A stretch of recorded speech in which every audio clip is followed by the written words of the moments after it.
రాజుగారి కొత్త బట్టలు. అనగనగా ఒక మహారాజు ఉండేవాడు. ఆయనకు కొత్త కొత్త రకాల బట్టలంటే చాలా ఇష్టం. రోజు గంట గంటకు కొత్త బట్టలు మారుస్తూ ఉండేవాడు. ఆ రాజు తన సంపద ఇంకా సమయాన్నంతా కొత్త బట్టల కోసమే ఖర్చు పెట్టేవాడు. అతను తన రాజ్యం గురించి గాని రాజ్యంలోని ప్రజల గురించి గాని ఆలోచించేవాడు కాదు. కొత్త బట్టలు వేసుకుని అందరికీ చూపించటం కోసం సభలు సమావేశాలు పెట్టేవాడు. ఒకరోజు ఇద్దరు మోసగాళ్లు బట్టలు తయారు చేసే వాళ్లమని చెప్పి రాజు ఆస్థానంలోకి ప్రవేశిస్తారు. వాళ్ళు ఈ ప్రపంచంలోనే అత్యంత అద్భుతమైన బట్టలను తయారు చేయగలమని, వాటి రంగు రూపులు అత్యంత అద్భుతంగా ఉంటాయని, వాటికి ఒక అద్భుత శక్తి కూడా ఉంటుందని చెప్తారు. వాళ్ళు నేసే వస్త్రంతో తయారు చేసిన బట్టలు కేవలం తెలివైన వాళ్లకు, సమర్థులకు మాత్రమే కనపడతాయని, తెలివి తక్కువ వారికి, మందబుద్ధులకు, అసమర్థులకు ఆ బట్టలు అసలు కనిపించవని అంటారు. ఇవి చాలా అద్భుతమైన బట్టల్లాగా ఉన్నాయి, వీటిని తప్పకుండా నేను ధరించాలి అని అనుకుంటాడు రాజు. నా దగ్గర అలాంటి బట్టలు గనక ఉంటే నేను నా రాజ్యంలో అసమర్థులని, తెలివి తక్కువ వారిని సులువుగా గుర్తుపట్టచ్చని అనుకుంటాడు. అందుకే ఆ బట్టలను వెంటనే తయారు చేయించాలనుకుంటాడు రాజు. ఆ ఇద్దరు బట్టలు నేసేవాళ్లకి కావలసినంత డబ్బు, సామాగ్రి ఇమ్మని మంత్రిని ఆదేశిస్తాడు.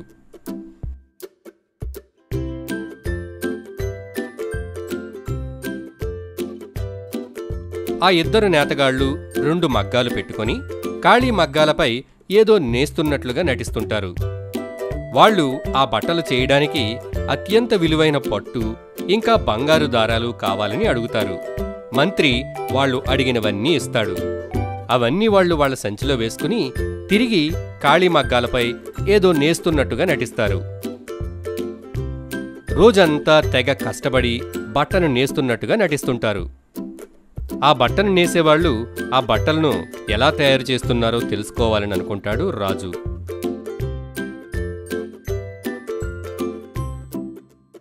కాని ఒకవేళ ఆ బట్టలు తనకు కనబడకపోతే తను అసమర్థుడని అందరికీ తెలిసిపోతుందని భయపడతాడు. అందుకని తన మంత్రిని పిలిచి వెళ్ళి చూసి రమ్మంటాడు.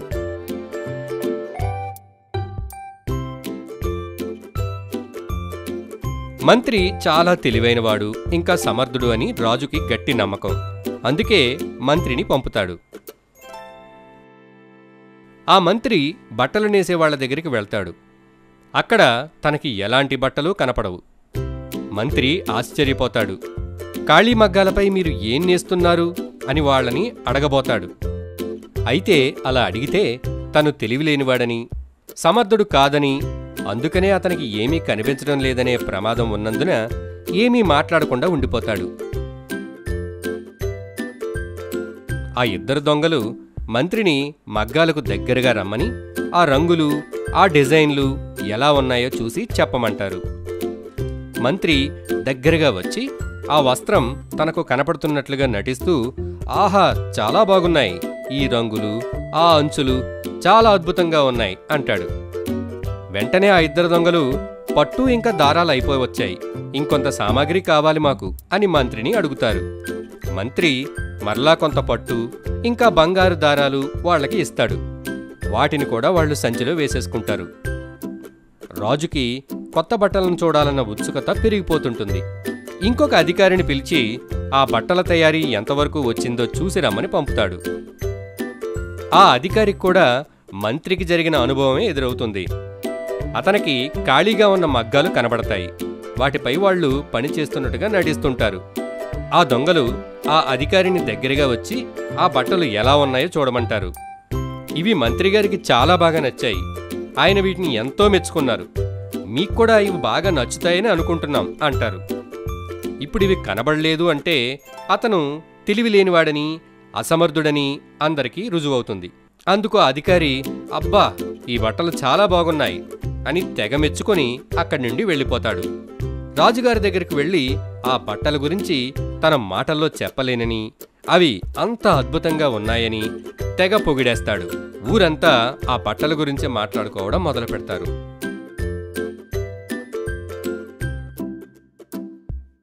రాజుగారు ఆ ఉత్కంఠను తట్టుకోలేకపోతారు. తన మంత్రి, అధికారి వాటిని చూడగలిగినప్పుడు తను కూడా వాటిని చూడగలనన్న నమ్మకంతో వాళ్ళందరితో కలిసి ఆ బట్టలను చూడ్డానికి వెళ్తాడు. రాజుగారు వాటిని చూడ్డానికి వస్తున్నారని తెలిసి ఆ ఇద్దరు దొంగలు ఇంకా ఎక్కువగా కష్టపడుతున్నట్టుగా నటిస్తారు. రాజుగారు ఎంతో ఆతృతగా అక్కడికి వచ్చి అక్కడ ఖాళీ మగ్గాలు చూసి నిర్ఘాంతపోతాడు. బట్టలు ఎక్కడా అని గట్టిగా అరవాలనుకుంటాడు. కాని ఇంతలో రాజుగారితో పాటు వచ్చిన మంత్రి, అధికారులు అబ్బబ్బబ్బా ఎంత అద్భుతంగా ఉన్నాయి ఈ బట్టలు, ఆ రంగులు, ఆ అంచులు చాలా గొప్పగా ఉన్నాయి అని పొగిడేస్తుంటారు. దాంతో రాజు తేరుకుని ఇప్పుడు ఆ బట్టలు తనకు కనపడడం లేదని చెప్తే తనని తెలివిలేని దద్దమ్మ, అసమర్థుడు అనుకుంటారని ఆలోచించి, ఆహా అద్భుతం, ఈ వస్త్రాలు చాలా గొప్పగా తీర్చిదిద్దారు, ఇలాంటివి ఎప్పటి వరకు నేను చూడలేదు అంటాడు రాజు. ఆ దొంగలు, మహారాజా, ఈ వస్త్రాల్లో మీరు రేపు జరగబోయే ఊరేగింపులో హుందాగా పాల్గొనాలని మా విన్నపం అంటారు. చుట్టూ ఉన్న అందరూ అవును ఇవి నిజంగానే అద్భుతంగా ఉన్నాయి అని వంతపాడతారు.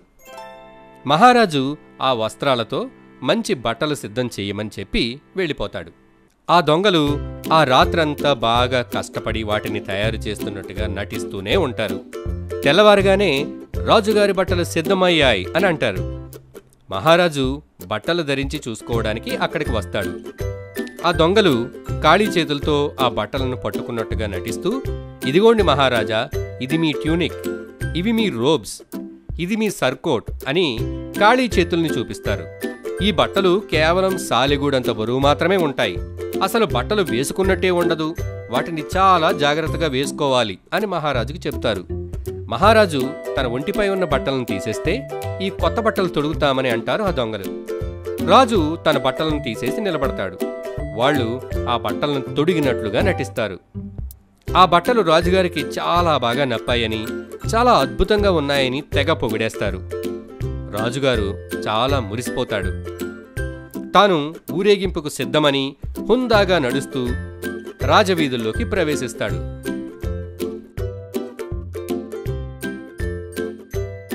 ప్రజలందరూ వాళ్లకు ఎలాంటి బట్టలు కనబడకపోయినా ఆహా ఓహో అంటూ తప్పట్లు, ఏలలు వేస్తారు.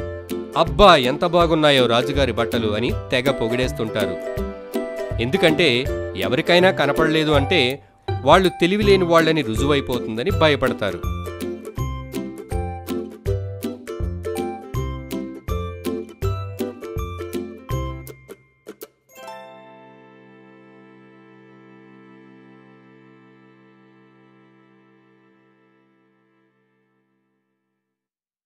ఇంతలో ఒక చిన్న బాబు, ఇదేంటి రాజుగారు అసలు బట్టలే వేసుకోలేదు అని అంటాడు.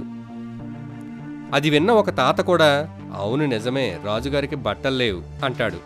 అలా ఒకరి నుంచి మరొకరికి ఈ వార్త అందరికీ పాకుతుంది. అందరూ రాజుగారికి బట్టలు లేవని మాట్లాడుకుంటుంటారు.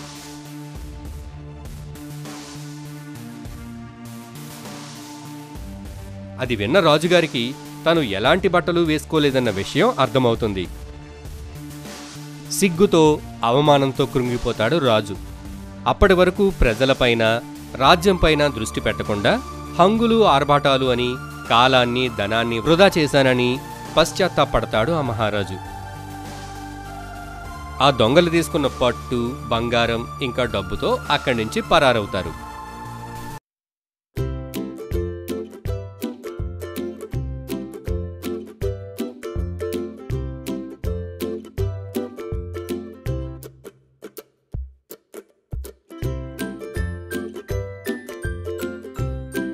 మాయకొండ. అనగనగా ఒక గ్రామంలో రామ్ అనే ఒక రైతు ఉండేవాడు. అతను చాలా నిజాయితీపరుడు. అంతేకాకుండా బాగా కష్టపడి పనిచేసేవాడు. ఒకరోజు అతను తన పొలం దున్నుతుండగా తన నాగలికి భూమిలో ఏదో లోహపు వస్తువు తగిలినట్టు అనిపించింది. వెంటనే అతను తన పార తీసుకొచ్చి ఆ ప్రాంతంలో తవ్వడం ప్రారంభించాడు. అలా కొంతసేపు తవ్విన తరువాత అతనికి ఒక పెద్ద లోహపు కుండ దొరికింది. ఆ కుండను బయటికి తీసి, ఏమిటిది, ఖాళీగా ఉంది, ఇది మనకి ఎలా ఉపయోగపడుతుంది, దీన్ని రేపు బజార్లో అమ్మితే ఏమైనా మంచి ధర రావచ్చేమో అని అనుకుంటాడు. అనుకుని దాని ఓ పక్కగా పెడతాడు. తన పారను ఆ లోహపు కుండలో పెట్టి భోజనం చేయడానికి వెళ్తాడు. కొంతసేపు అయ్యాక తిరిగి తన పనిని తను ప్రారంభించాలని అనుకుంటాడు. భోజనం ముగించుకుని వచ్చి చూసేసరికి ఆ లోహపు కుండలో అనేక పారలు కనబడతాయి. రామ్కు ఏమీ అర్థం కాదు. ఇదేమిటి, నేను ఒక్క పార పడితే ఇన్ని పారలొచ్చాయి అని వాటన్నిటినీ కింద వేసి లెక్కిస్తాడు. అవి 100 ఉంటాయి. ఈ కుండలో ఏదో మాయ ఉంది, దీన్ని పరీక్షించాలి అని అనుకుంటాడు. అప్పుడు అతనికి ఒక ఆలోచన వస్తుంది. ఒక గులకరాయిని తీసి ఆ లోహపు కుండలో వేస్తాడు. వెంటనే అనేక గులకరాళ్ళొస్తాయి. వాటిని కూడా లెక్కిస్తాడు. అవి కూడా 100 ఉంటాయి. అప్పుడు రామ్కి అర్థమవుతుంది, ఈ లోహపు కుండలో ఏ వస్తువు వేసినా అది 100గా మారుతుంది అని. ఆ తర్వాత రామ్ అందులో ఒక యాపిల్ పండును వేస్తాడు. వెంటనే 100 యాపిల్ పళ్ళు వస్తాయి. ఆ మాయకుండను ఇంటికి తీసుకువెళ్ళి జరిగిందంతా తన భార్యకు చెప్తాడు రామ్. ఆమె అది నమ్మలేకపోతుంది. అప్పుడు రామ్, నువ్వు నీ చేతి గాజు తీసి ఇందులో వేయి అంటాడు. ఆమె ఒక్క గాజు వేయగానే 100 గాజులు వస్తాయి. రామ్ భార్య చాలా సంతోషిస్తుంది. కానీ ఈ మాయకుండ ఎవరికంటైనా పడితే చాలా ప్రమాదం, దీన్ని మనం జాగ్రత్తగా ఉంచాలి అని అనుకుంటారు. ఆ కుండలో నుండి వచ్చిన గాజులన్నీ తీసి మర్నాడు బజార్లో అమ్మటానికి వెళ్తారు. ఆ మాయకుండ ప్రసాదించిన గాజులు, పారలు, ఇంకా యాపిల్ పళ్ళు ఇవన్నీ బజారులో అమ్మి సొమ్ము చేసుకుంటారు. వాళ్ళు తిరిగి ఇంటికి వచ్చేటప్పుడు కొన్ని కాయగూరలు, కొన్ని సరుకులు ఖరీదు చేస్తారు.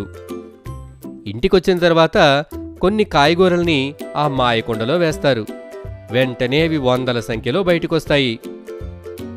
మర్నాడు ఆ కాయగూరలను, సరుకులను బజారుకు తీసుకువెళ్ళి అమ్మేస్తారు. ఇలా కొద్ది రోజుల పాటు వాళ్ళు ఆ వ్యాపారాలన్నీ చేస్తారు. వాళ్లకు బాగా డబ్బొచ్చి ధనవంతులుగా మారిపోతారు. ఈ తతంగానంతా గమనిస్తున్న ఇరుగు పొరుగు వాళ్లల్లో అనుమానాలు మొదలవుతాయి. వాళ్ళందరూ రామ్ గురించి చర్చించుకోవడం మొదలు పెడతారు. రామ్ దగ్గర ఏదైనా పెద్ద నిధి ఉందేమో అని వాళ్ళు అనుమానపడతారు. ఆ రోజు నుండి రామ్ని వెంబడిస్తూ ఉంటారు. కానీ వారికి ఆ మర్మమేంటో తెలియదు. ఒకరోజు రామ్ ఇంటిలో ఉండగా పొరుగింటివాడు కిటికీలోంచి తొంగి చూస్తాడు. రామ్ ఆ మాయకుండలో ఒక గుడ్డను వేసి దానికి 100 గుడ్డను బయటికి తీయడం చూస్తాడు. ఆ మాయకుండను ఎలాగైనా దొంగిలించాలని అనుకుంటాడు. రామ్ అతని భార్య బజారుకు వెళ్ళినప్పుడు ఆ పొరుగింటివాడు తలుపులు పగలగొట్టి ఆ మాయకుండను ఎత్తుకుపోతాడు.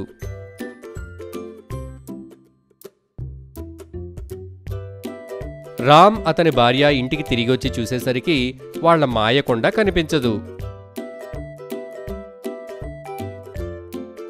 అప్పుడు రామ్ తన భార్యతో, నువ్వేమీ దిగులు పడకు, మనకి బోల్డంత పొలం ఉంది, మనం కష్టపడి పని చేసుకోగలం, ఇప్పటికే మనం చాలా డబ్బు కూడా సంపాదించుకున్నాం, మనకి అత్యాశ వద్దు, ఆ కుండ వల్ల మనం చాలా బద్ధకంగా తయారైపోయాం, ఇదివరకటిలాగా నేను పొలానికి వెళ్ళి వ్యవసాయం చేస్తాను అని చెప్తాడు. అందుకు సరేనంటుంది అతని భార్య. ఆ కుండనెత్తుకెళ్లిన పొరుగింటి వ్యక్తి అసలు ఈ కుండ ఎలా పనిచేస్తుందో తెలుసుకోవాలని తన బుర్రను ఆ కుండలో పెడతాడు. వెంటనే అతనికి 100 బుర్రలు అతుక్కుని బయటకొస్తాయి. దీంతో కంగారు పడిపోయిన ఆ వ్యక్తి రామ్ దగ్గరకు వెళ్లి జరిగిందంతా చెప్తాడు. ఏదో ఒకటి చేసి తనకు తన ఒక్కతలను రప్పించమని కోరుకుంటాడు. కాని రామ్ ఆ మాయను ఎలా పోగొట్టాలో తనకు తెలియదని చెప్తాడు. ఆ కుండ బయట ఉంటే ఎప్పటికైనా ప్రమాదమే అని భావించిన రామ్ దానిని తిరిగి భూమిలో పాతిపెట్టేస్తాడు. ఆ పొరుగింటాయన మాత్రం తన 100 తలలలోనే జీవితమంతా గడుపుతాడు.